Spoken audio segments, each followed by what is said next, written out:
Okay, let's unpack this. For decades, whenever a mega celebrity gets involved in politics, the same debate erupts. Is it just noise, or does it actually, move votes? Today, we are diving deep into what might be the single most measurable instance of this ever. Oprah Winfrey's endorsement of Barack Obama during the 2008 Democratic primary. It's such a fantastic case study because historically, this question is almost impossible to answer cleanly. I mean, when JFK had the Rat Pack campaigning for him, Yeah. or Reagan had Frank Sinatra, Right. those celebrities were, well, they were already aligned with a movement their fans supported. The voters were basically predisposed. So the celebrity wasn't really causing the vote, they were just kind of performing for voters who were already on the team. Precisely. You can look back even further. Film stars like Al Jolson and Mary Pickford were stumping for Warren Harding way back in 1920. The engagement is ancient, but isolated the effect of the star power itself, that's always been the statistical white whale. And that's what makes the Oprah and Obama moment so rare. I mean, she came out for him in May 2007, and it was a real shock. She had never endorsed any political candidate for elective office before, ever. Which gave researchers a clean baseline. Exactly. Add to that, she was arguably one of the most influential public figures on the planet, and the 2008 primary was long, it was competitive, it was fought state by state. So our mission today is to follow the academic trail. Yeah. Researchers took this unique moment and asked a really simple question. Did her famous commercial power, the so-called Oprah effect, translate directly into political outcomes? We need to look at three things: actual votes, financial contributions, and crucially, overall voter participation. Okay, so to start, you can't just measure where people say they like Oprah. You have to measure where they're influenced by her, but in a totally non-political way. How did the researchers even begin to build that baseline? They needed a really sophisticated map of her influence, one that was, unique to her and spread across the entire country. They settled on two commercial proxies: subscriptions to O, the Oprah magazine, and the sales data from her book club picks. And the goal there was to find an indicator of her fan base that had nothing to do with politics before the endorsement happened. Exactly. A non-political fingerprint of her influence. Here's where it gets really interesting. They basically used the sheer size of her commercial power as a yardstick for her persuasive reach. Absolutely. I mean, just think about the cultural velocity of her book club. She didn't just boost sales. She could revitalize entire literary careers. She could make classic literature a top seller. The numbers are they're astonishing. She could pick a centuries-old classic, not some easy beach read, and turn it into a phenomenon. Take Tolstoy's Anna Karenina. In the 3 months before she selected it, it sold about 12,000 copies. A respectable number for a classic. Yeah. But in the 12 weeks right after her announcement, Oh, was it? the book sold roughly 643,000 units. That's a 5,400% increase. 5,400%. That kind of jump isn't just about people buying a book they already wanted. It's about a single voice driving consumption on a massive scale. And that's the intensity they were trying to measure. You see similar things with classics like Love in the Time of Cholera, where sales increased over 100-fold. So that's the book club. Right. And they paired that intensity with the magazine data. The Oprah magazine was a behemoth, averaging 2.4 million issues a month. They used county-level circulation data from 2005, 2 full years before the endorsement, to map that pre-existing fan concentration. And what did that fan profile look like? Because it's not some monolithic group, right? That's right. The readership is overwhelmingly women, about 89%. They're educated, around 37% college educated, and they're disproportionately African American, about 23% of the readership compared to 12% of the general population. And that demographic mix is critical for what comes next. Okay, so armed with this non-political Oprah fan index, let's get to the election. What happened when they mapped this influence against Obama's primary results? The finding was both positive and statistically significant. After rigorously controlling for every available variable, race, age, income, you name it, they found a clear relationship. The higher the concentration of Oprah's influence in a county, the higher the vote share for Barack Obama. Can you put a number on that? How big was the effect? They quantified it. A 10% change in the county-level circulation of Oprah magazine was associated with about a 0.34 percentage point increase in Obama's vote share.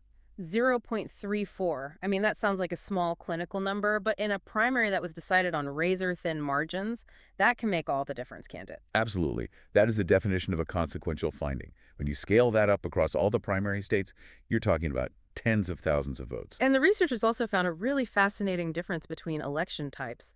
The effect wasn't the same everywhere. Correct. The influence was about 1.5 times larger in caucus states compared to traditional primary states. And this gives us a critical insight into the mechanism of the endorsement. Walk us through that. Why would it matter more in a caucus? Well, caucuses just require a much higher cost of voting.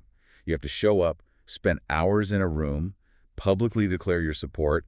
It's a bigger lift. It's a huge commitment. It is.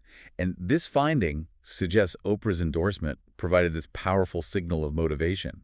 It convinced people the stakes were high enough to justify that effort. So it didn't just nudge a preference from Clinton to Obama. It actually got people to participate when they might have otherwise just stayed home. Which leads us straight to the second major political finding, turnout. Did her endorsement actually increase overall participation? Yes. And this is where the story gets even more interesting. They found a statistically significant increase in overall voter turnout in primary states.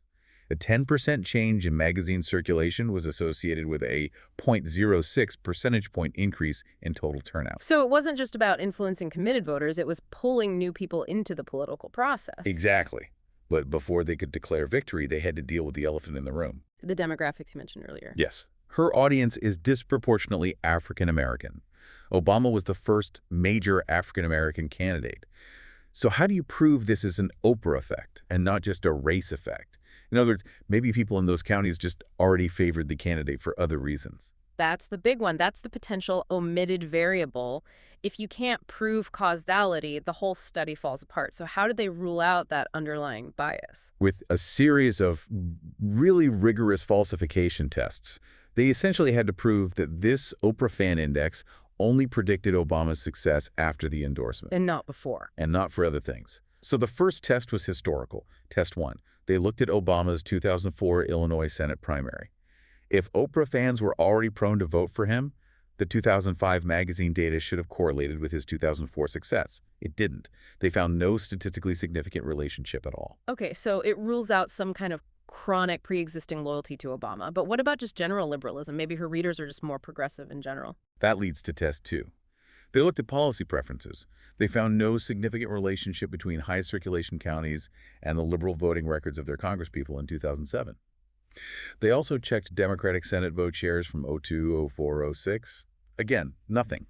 The fan index was not a proxy for being a Democrat. That is robust, but there's one more layer, isn't there? You have to rule out that it's just about buying a magazine that caters to women or African Americans. It has to be Oprah's magazine. And that was test 3, which is maybe the most elegant. They added the circulation numbers for other magazines with similar demographics, things like Self, People, Ebony, As controls. and the political boost for Obama was found to be entirely unique to O, the Oprah magazine. Wow. So that's the key piece of evidence. The mechanism wasn't just general readership. It was the specific persuasive power wielded by Oprah herself. And here's a fascinating little side note. They found that circulation for some other magazines that had covered Hillary Clinton favorably was actually negatively associated with Obama's vote share, meaning the baseline population in some of those areas was actively hostile to Obama. So Oprah's endorsement was powerful enough to overcome an existing downward bias. Okay, so the vote shift is proven. But a vote is one thing. The researchers then went after a much tougher indicator of commitment: campaign contributions.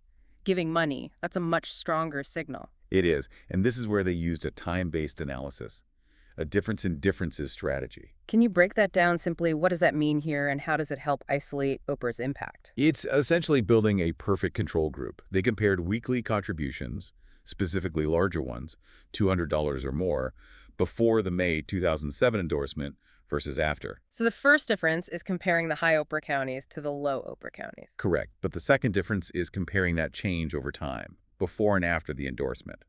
By looking at the relative change, you mathematically cancel out all the other factors. Things like general campaign excitement or fundraising spikes. You isolate only the effect triggered by the endorsement itself. That's a brilliant way to do it. And what did the money trail show? Clear causality. In the post-endorsement period, counties with high Oprah magazine circulation saw a statistically significant increase in financial contributions to Obama.